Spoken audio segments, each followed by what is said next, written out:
मेरा नाम है सौरभ कुमार और मेरा काम है आपके स्टडी को आसान बनाना।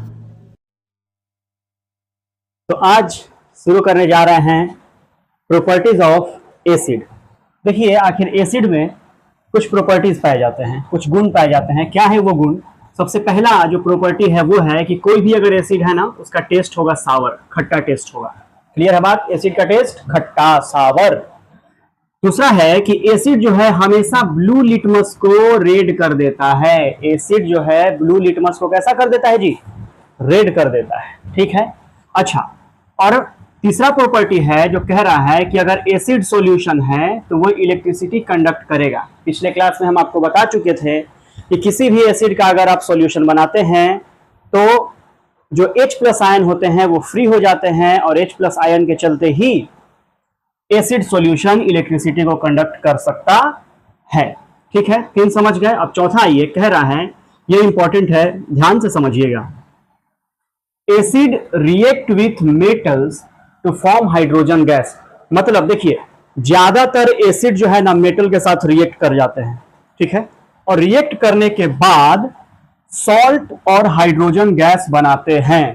तो समझ लीजिए कि यहां से आपका एक नंबर का सवाल बन जाता है कि कोई भी एसिड, मींस कि कोई नहीं कह सकते हैं, ज्यादातर एसिड है ना। देखिए यहां पे लिखा हुआ है कि most of acids react with metals to form salt and hydrogen gas. तो ये चीज यहां समझिए कि एसिड जब मेटल के साथ रिएक्ट करेगा ना तो हाइड्रोजन गैस ही बनाएगा। क्लियर है बात? देखिए, मेटल रिएक्ट हो रहा है एसिड के साथ, सॉल्ट और हाइड्रोजन गैस बना रहा है। अब यहां ध्यान दीजिए कि अगर मेटल का रिएक्शन डाइल्यूट हाइड्रोक्लोरिक एसिड के साथ होगा तो मेटल का क्लोराइड बनेगा। ठीक है, क्योंकि देखिए HCl में क्या है, क्लोरीन प्रेजेंट है ना, तो जो प्रोडक्ट बना वो मेटल का क्लोराइड बना और हाइड्रोजन गैस बनता है। ठीक है, अगर मेटल जो है सल्फ्यूरिक एसिड के साथ अगर उसका रिएक्शन होता है तो मेटल सल्फेट बनता है और हाइड्रोजन गैस बनता है। ठीक है, एग्जाम्पल पे आइए। देखिए, जिंक का रिएक्शन हो रहा है डाइल्यूट सल्फ्यूरिक एसिड के साथ। ठीक है, जिंक का रिएक्शन किसके साथ हो रहा है? डाइल्यूट सल्फ्यूरिक एसिड के साथ। तो जाहिर सी बात है कि मेटल जो है सल्फ्यूरिक एसिड के साथ रिएक्शन किया है तो मेटल का सल्फेट बनेगा। और यहाँ पे देखिए जिंक सल्फेट बना है जो कि एक तरह का सॉल्ट है और हाइड्रोजन गैस रिमूव हुआ है। ठीक है ना? तो एकदम दिमाग में बैठा लीजिए कि मेटल एसिड के साथ रिएक्ट करने के बाद हाइड्रोजन गैस प्रोड्यूस करता है या फॉर्म करता है। क्लियर है बात? और जब भी रिएक्शन होगा तो जब हाइड्रोजन गैस बनेगा तो हाइड्रोजन गैस पहचानने का जो मुख्य तरीका है, मेन तरीका है, वो है कि माचिस का तिल्ली ले जाइए तो आपको पॉप साउंड के साथ बर्न होता है कौन? Hydrogen gas. याद रहेगा बात? नहीं समझा का हो तुम लोग बाबू? फिर समझ लो, जब कभी भी हाइड्रोजन गैस का टेस्टिंग करना होता है, ठीक है ना, जब हाइड्रोजन गैस निकल रहा है और आपको पता करना है कि ये हाइड्रोजन गैस है या नहीं, तो आप उसको क्या कीजिए, वहां पे माचिस का तिल्ली ले जाइए जला करके या कैंडल ले जाइए। पॉप साउंड प्रोड्यूस करता है, इसका मतलब है कि वो हाइड्रोजन गैस ही है, क्योंकि हाइड्रोजन गैस पॉप साउंड के साथ बर्न होता है। क्लियर है बात? है ना? तो अभी तो आपको पता चल गया कि जो एसिड है वो मेटल के साथ रिएक्ट करता है। इसीलिए कभी भी कर्ड, दही को या कोई भी फूड स्टफ है ना जिसमें एसिड प्रेजेंट है उसको कभी भी मेटल के वेसल में मत रखिएगा। क्यों नहीं रखिएगा?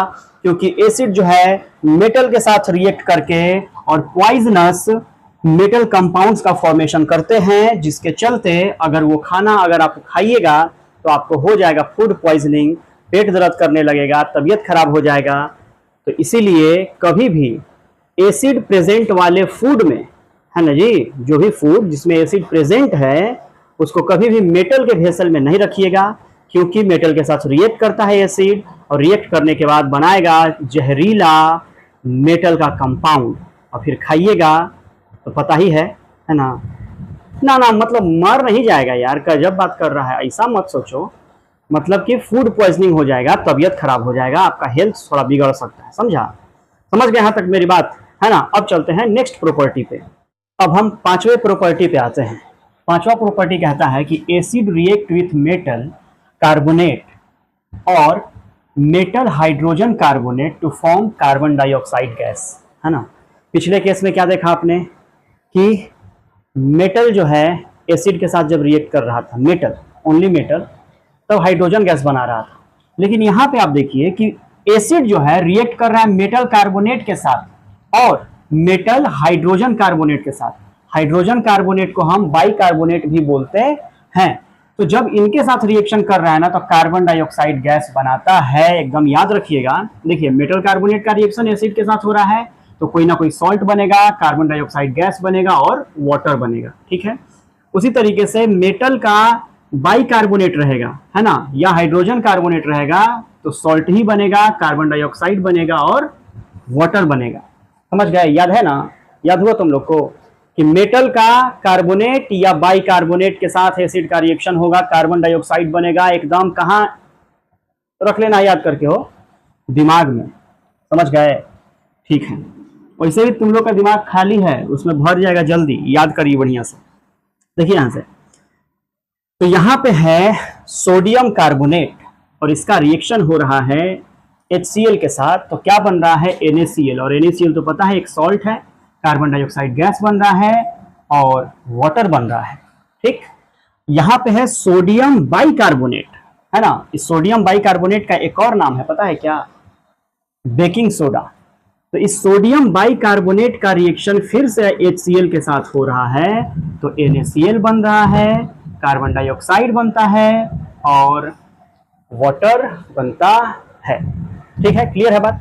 अच्छा जी, जब ये क्लियर है तो हमको एक बात बताइए, और अगर हम यहाँ पे सोडियम कार्बोनेट है ना, अगर यहाँ पे कैल्शियम कार्बोनेट होता और उसका रिएक्शन हम HCl के साथ कराते तो क्या बनता, कैल्शियम क्लोराइड बनता, कार्बन डाइऑक्साइड गैस बनता और वाटर बनता कि नहीं बनता, समझ रहे हैं। तो वही कहने का मतलब है कि अगर मेटल का कार्बोनेट रहेगा ना, या हाइड्रोजन कार्बोनेट, तो कोई सॉल्ट बनेगा, कार्बन डाइऑक्साइड बनेगा और वाटर बनेगा, ठीक है। यहां तक तो समझ गए। अब देखिए यहाँ पे कार्बन डाइऑक्साइड गैस बन गया है। अब यहाँ इंपॉर्टेंट समझिए कि जब हम इस कार्बन डाइऑक्साइड गैस को लाइम वाटर से पास कराते हैं, ठीक है, कार्बन डाइऑक्साइड गैस को किससे पास करा रहे हैं, लाइम वाटर से पास करा रहे हैं ना, तो ये लाइम वाटर जानते हैं मिल्की कलर का हो जाता है, एकदम दूधिया कलर का हो जाता है, व्हाइट। और ये क्यों होता है, क्योंकि कैल्शियम कार्बोनेट व्हाइट प्रेसिपिटेट के रूप में फॉर्म होता है और यही कैल्शियम कार्बोनेट जो है लाइम वाटर का कलर जो है चेंज करके एकदम मिल्की व्हाइट कर देता है, एकदम दूधिया कलर का कर देता है, ठीक है। लेकिन आप क्या कीजिए कि जब ये कैल्शियम कार्बोनेट तो बन गया, अब आप में इसमें ना एक्सेस कार्बन डाइऑक्साइड गैस और पास कराते रहिए और देते रहिए, समझ गए। तब ना गुस्सा आ जाता है सॉल्यूशन कैल्शियम कार्बोनेट वाला, कहता है कि और हमको कार्बन डाइऑक्साइड दे रहा हो। धीरे धीरे क्या होता है कि ये कैल्शियम कार्बोनेट ना कैल्शियम बाइकार्बोनेट में कन्वर्ट हो जाता है और ये बाइकार्बोनेट जो है, कैल्शियम बाइकार्बोनेट जो है, ये वाटर में सोल्यूबल होता है और धीरे धीरे ये वाटर में सोल्यूबल होते जाता है और आपका सॉल्यूशन फिर से कलरलेस हो जाता है। मतलब जो व्हाइट कलर हुआ था उससे क्या हो गया, कलरलेस हो जाता है। इस बात को समझिए फिर से। देखिए ये जो कार्बन डाइऑक्साइड गैस है इसमें क्या काबिलियत है ये समझिए कि जब हम इस कार्बन डाइऑक्साइड गैस को लाइम वाटर में पास कराते हैं या लाइम वाटर से पास कराते हैं, देखिए ये लाइम वाटर जो है कैल्शियम हाइड्रोक्साइड, इस लाइम वाटर से जब हम पास कराते हैं तो जो कलर है ना लाइम वाटर का, ये धीरे धीरे मिल्की व्हाइट हो जाता है, एकदम व्हाइट कलर का हो जाता है। क्यों? क्योंकि कैल्शियम कार्बोनेट नाम का एक व्हाइट प्रेसिपिटेट बन जाता है, ठीक है। और जब इसी कैल्शियम कार्बोनेट में और मात्रा में और एक्सेस अमाउंट में हम कार्बन डाइऑक्साइड को और पास कराते जा रहे हैं, सॉल्यूशनवा लगता है गुस्सा जाता है और गुस्साने के बाद जो है धीरे धीरे जो व्हाइट प्रेसिपिटेट बना होता है कैल्शियम कार्बोनेट का, ये धीरे धीरे वाटर में डिसॉल्व होने लगता है और डिसॉल्व होकर के आपका सॉल्यूशन कलरलेस बन जाता है और फॉर्म करता है कैल्शियम बाइकार्बोनेट का, जो कि वाटर में सोल्यूबल होता है। क्लियर हो गया बात, समझ गए। अब जानते हैं क्या है, एक बात समझिए कि कभी कभी ना हम लोग ओवर ईटिंग कर लेते हैं, खाना खाते हैं ज़्यादा, तो ज़्यादा मात्रा में एसिड निकलता है क्योंकि हमारे स्टमक में HCl एसिड पाया जाता है, तो हमें ना एसिडिटी हो जाता है ना, अजीब धुआं ढकार आने लगेगा, छाती जलने लगेगा। इसके लिए सबसे बढ़िया है ना आप बेकिंग सोडा का यूज़ कर लीजिए, समझ गए। बेकिंग सोडा जो होता है इस एसिड के प्रभाव को न्यूट्रल कर देता है और थोड़ी देर में आपको रिलीफ मिल जाता है, समझ रहे हैं बात को? अच्छा, ये जो कैल्शियम कार्बोनेट आप देख रहे हो, ये कैल्शियम कार्बोनेट जानते हो, मार्बल का भी फॉर्मूला कैल्शियम कार्बोनेट ही होता है, लाइमस्टोन का भी फॉर्मूला कैल्शियम कार्बोनेट ही होता है, समझ गए? और जो अंडे का जो सेल होता है ना, एग का सेल, वो भी कैल्शियम कार्बोनेट का ही बना होता है। तो ये रिएक्शन तो समझ गए। और जो ये कार्बन डाइऑक्साइड गैस निकलता है, ये बड़ी तेजी से निकलता है, बहुत ही तेजी से निकलता है कार्बन डाइऑक्साइड गैस, ठीक है? और कार्बन डाइऑक्साइड जो है आपको पता ही है, ये फायर एक्सटिंग्विशर में यूज किया जाता है, क्योंकि फायर को बुझाने में कार्बन डाइऑक्साइड गैस का ही यूज होता है। समझ गए? तो अगर ये समझ गए आप प्रॉपर्टी, तो अब जो है हम अगले प्रॉपर्टी पे आते हैं। इस नेक्स्ट प्रॉपर्टी को समझिए। नेक्स्ट प्रॉपर्टी कह रहा है कि एसिड रिएक्ट करेगा अगर बेस के साथ या अल्कली के साथ। अल्कली भी एक तरह का बेस होता है, लेकिन वाटर सोल्यूबल बेस होता है। जो बेस वाटर में पूरे तरीके से घुल जाते हैं, सोल्यूबल हो जाते हैं, उनको हम अल्कली कहते हैं। तो जब एसिड का रिएक्शन बेस के साथ होता है, तो सॉल्ट और वाटर का फॉर्मेशन होता है। एसिड का रिएक्शन बेस के साथ होगा तो क्या बनेगा? सॉल्ट और वाटर बनेगा। याद रहेगा? नहीं रहेगा तो पता ही है, ठीक है? आगे आइए। तो जब एसिड का रिएक्शन बेस के साथ होता है, सॉल्ट और वाटर बनाता है, इसका मतलब है कि एसिड और बेस एक दूसरे के दुश्मन होते हैं, और जब ये दोनों एक दूसरे के साथ मिलते हैं, तो दोनों एक दूसरे के प्रॉपर्टी को क्या कर देते हैं? नष्ट कर देते हैं, न्यूट्रल कर देते हैं। समझे? एसिड और बेस एक दूसरे का क्या है जी? दुश्मन होता है। तो जब भी एसिड और बेस एक दूसरे के साथ मिलेगा ना, दोनों एक दूसरे के प्रॉपर्टी को, मतलब एसिडिक बिहेवियर, बेसिक बिहेवियर, दोनों को क्या कर देगा? न्यूट्रल कर देगा। और न्यूट्रल करने के बाद जो क्या बनाएगा? सॉल्ट बनाएगा, और सॉल्ट बनाएगा उसके बाद वाटर बनाएगा। समझ रहे हैं बात को? तो फिर न्यूट्रल हो जाता है सॉल्यूशन, जो सॉल्ट बनता है वो न्यूट्रल रहता है। समझ गए? इसीलिए हम इस रिएक्शन को न्यूट्रलाइजेशन रिएक्शन कहते हैं। मतलब what is neutralisation reaction? A reaction in which acid react with base to form salt and water. और जानते हैं न्यूट्रलाइजेशन रिएक्शन हम लोग के लाइफ में, डेली लाइफ में घटते रहता है, होते रहता है। अब सबसे अगर इंपॉर्टेंट न्यूट्रलाइजेशन रिएक्शन जाने, तो हम आपको अभी थोड़ी देर पहले भी बताए हैं, अभी भी बता दे रहे हैं। ज्यादा खाना खा लीजिए, एसिडिटी हो जाएगा। एसिडिटी हो जाएगा, छाती वाती जलने लगेगा, डकार उकार आएगा, तो थोड़ा तकलीफ होगा। तो इसके लिए हम लोग जाते हैं दुकान पे और खरीदते हैं इनो। 6 सेकंड में एसिडिटी से जल्द राहत। तो ये जो राहत मिल जाता है, क्यों? क्योंकि इनो में होता है बेस। इनो में क्या होता है? बेस। और जब हम इनो पिए, तो हमारे पेट वाला एसिड रिएक्ट किया इस बेस के साथ, और रिएक्ट करने के बाद बना दिया सॉल्ट। सॉल्ट तो हमारे शरीर को जरूरत ऐसे भी है, अब बन गया वाटर। और वाटर हमारे शरीर में आ जाए तो कोई नुकसान वाला बात है ही नहीं।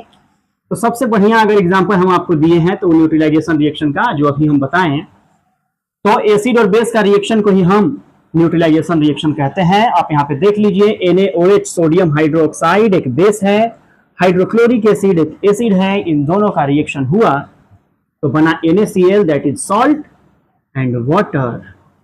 समझ गए? है ना? न्यूट्रलाइजेशन रिएक्शन भी समझिए गए होगे जी, इतना तुम लोग बुड़बक थोड़ी है ना। अब आइए अगला प्रॉपर्टी है, कह रहा है acids have corrosive nature. Oh my God, बड़ा डेंजरस नेचर का होता है जी एसिड। हाँ, होता है कि नहीं? होता है, लेकिन ऑर्गेनिक एसिड नहीं। ऑर्गेनिक एसिड तो हम लोग खा पी लेते हैं। मिनरल एसिड बड़ा खतरनाक होता है।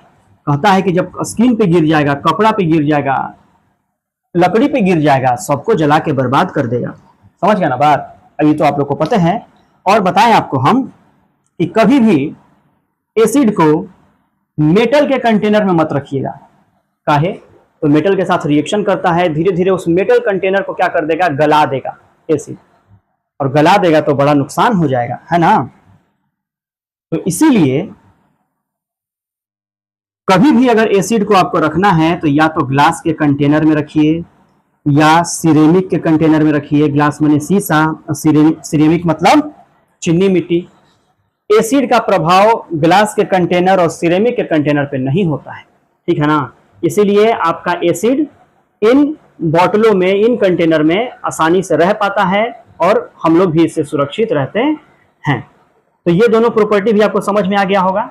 आइए आज मेटल के आखिरी प्रॉपर्टी पे, कह रहा है acid reacts with metal oxide to form salt and water. देखिए एसिड जो है किसी भी मेटल के ऑक्साइड के साथ अगर रिएक्शन करता है तो सॉल्ट और वाटर का फॉर्मेशन करता है। ठीक है, तो आपके मन में आ रहा होगा कि अभी थोड़ा देर पहले आप बताएं कि एसिड बेस के साथ रिएक्शन करता है तब सॉल्ट एंड वाटर बनाता है। ठीक है, तो भाई मेटल के ऑक्साइड के साथ भी अगर एसिड रिएक्ट करेगा ना तो सॉल्ट एंड वाटर ही बनाएगा, और ये भी एक प्रकार का न्यूट्रलाइजेशन रिएक्शन ही होता है। और न सिर्फ मेटल ऑक्साइड, अगर एसिड मेटल हाइड्रो ऑक्साइड के साथ भी रिएक्शन करता है ना बाबू तो सॉल्ट एंड वाटर ही बनाता है। समझ रहे हैं बात? इसका मतलब आपको नहीं लग रहा है कि जब एसिड जो है मेटल ऑक्साइड के साथ रिएक्शन कर रहा है, सॉल्ट एंड वाटर बना रहा है, और अभी हम थोड़ी देर पहले बताएं कि एसिड बेस के साथ रिएक्शन करता है तो सॉल्ट एंड वाटर बनाता है। तो क्या यहां पे जो मेटल ऑक्साइड है ये एक बेस की तरह काम नहीं कर रहा है? इसका मतलब है बाबू कि जो मेटल ऑक्साइड है ना ये बेसिक नेचर को शो करता है। तो एकदम याद रखिएगा, याद क्या रखना है कि जो मेटल का ऑक्साइड होता है वो बेसिक नेचर का होता है। मेटल का ऑक्साइड बेसिक नेचर का होता है, और भूलिए नहीं इसलिए एमबी याद रखिए। और एमबी तो आपको बहुत अच्छे से पता होगा, आज तो बिना मोबाइल के तुम लोग रहिए नहीं पाता है। तो एमबी घट जाता है तो तुरंत कहता है कि ये भाई हॉट स्पॉट दो ना, हमारा एमबी खत्म हो गया है। एमबी इसलिए कि एम से हो गया मेटल, ठीक है, अब बी से हो गया बेसिक। समझ गए?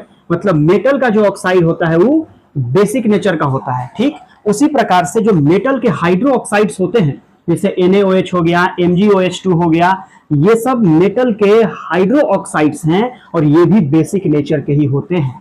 समझ गए? मतलब ये जो रिएक्शन आपको जानते हैं क्या बतलाने के लिए मेन बता रहा है, ये कि जो मेटल के ऑक्साइड या मेटल के हाइड्रो ऑक्साइड होते हैं ना वो बेसिक नेचर के होते हैं। क्लियर है बात? तो ये रिएक्शन आप देखिए कि कॉपर ऑक्साइड जो कि एक ब्लैक कलर का होता है, ये मेटल का ऑक्साइड है, इसका रिएक्शन हमने हाइड्रोक्लोरिक एसिड के साथ किया, मतलब एसिड के साथ किया, तो क्या बना? कॉपर क्लोराइड बनता है जो कि एक सॉल्ट है ब्लू ग्रीन कलर का, और वाटर बन जाता है। इसका मतलब ये रिएक्शन भी एक तरह से न्यूट्रलाइजेशन रिएक्शन का ही है। और जब एसिड रिएक्ट करके सॉल्ट एंड वाटर बना रहा है तो जाहिर सी बात है कि एसिड रिएक्ट किया होगा वो बेस के साथ ही रिएक्ट किया होगा। तो मेटल ऑक्साइड और मेटल हाइड्रोक्साइड बेसिक नेचर के होते हैं, याद रखिएगा। और हम आपको बता दें, यहाँ पे देखिए लिखा है हमने MgOH2, जिसको हम मिल्क ऑफ मैग्नीशिया भी बोलते हैं। Milk of magnesia basic nature का ही होता है, और इसका यूज सबसे ज्यादा एंटी एसिड के रूप में किया जाता है, मतलब कि एसिडिटी को खत्म करने के लिए। तो जो हम लोग इनो वगैरह पिए थे एसिडिटी को खत्म करने के लिए, उसमें ये मिल्क ऑफ मैग्नीशिया प्रेजेंट रहता है। ठीक है, तो अभी तक हमने लगभग 8 प्रॉपर्टी बताए हैं मेटल के, और हमको उम्मीद है कि जरूर आपको समझ में आ गया होगा। समझ गए? और इस चीज को याद रखिएगा हमेशा, क्योंकि क्वेश्चन यहाँ से एकदम जरूर से जरूर बनेगा, है ना? तो अगर समझ में आ गया है तो ठीक है, फिर हम लोग मिलेंगे नेक्स्ट क्लास में।